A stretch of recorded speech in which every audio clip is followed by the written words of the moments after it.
Бүгүн биз спортту да, эс алууну да камтыган оюндардын бири боулинг жөнүндө сөз кылалы.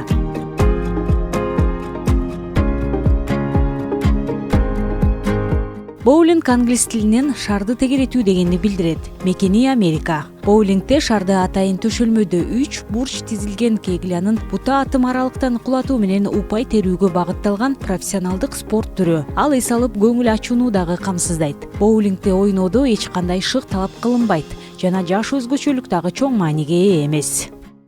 Жонни мырза, мына ушул боулинг оюнунда кандайдыр бир сыры барбы? Сиз көп упай алып атасыз. Негизинен ойноо шарттары, ойноо ыкмалары жөнүндө бир аз телекөрүүчүлөргө да айтып кетпейсизби? Кандай ойнош керек?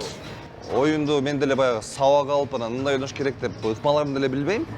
Болжол менен эле атып атам. Негизичи, ырытканда өзүңө баягы могу шариктин салмагы дагы сага ыңгайлуу болуш керек. Кээ бирөө оор. Могу кыздар үчүн айткандай эле могу өңдөгү жакшы да. Анан балдар үчүн 10 килограммдан өйдөлөктөрү. Анан ырытканда баягы мындай үстүгө кыртпайсың.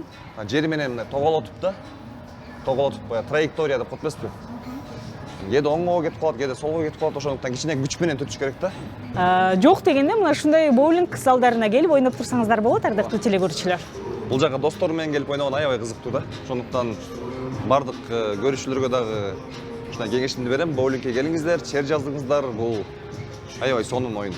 Кыргызстанда боулинг оюну жаңыдан өнүгүп жаткан тармак. Ал 16 төшөлмөнү камтыйт. Учурда жаштар арасында популярдуу оюн десек дагы жаңылышпайбыз.